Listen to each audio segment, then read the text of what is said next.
भक्त मंडळी चॅनल आपल्यासाठी घेऊन येत आहे महालक्ष्मीचा महिमा।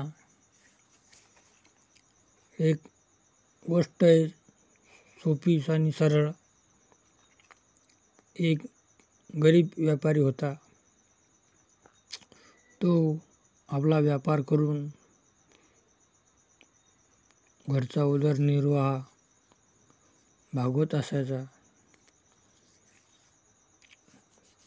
तो व्यापारी आपल्या व्यापारातून थोडे थोडे पैसे जमवून महालक्ष्मीच्या बाजारासाठी जमा करत केले। महालक्ष्मीचा बाजार आणला, सर्व लक्ष्मीची तयारी झाली। नंतर त्या लक्ष्म्या बसायच्या दिवशी तो व्यापारी मी थोडा व्यापार करून येतो।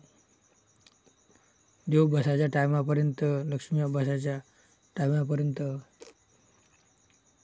तो व्यापारी आपला व्यापार करायला निघून गेला।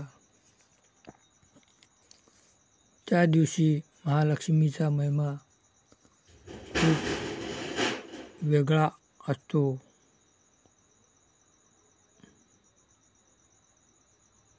त्या दिवशी त्या व्यापाऱ्याला महालक्ष्मी कृपा झाली।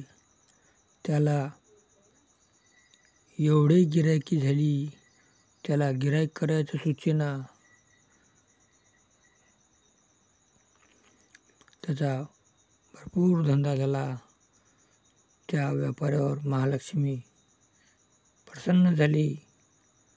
त्याने महालक्ष्मीसाठी केलेला खर्च लक्ष्मी मातेने त्याला 2 तासात मिळवून दिला। असा महालक्ष्मीचा महिमा खूप वेगळा आहे। गोरगरिबासाठी महालक्ष्मी माता ही सदैव पाठीशी उभी राहते।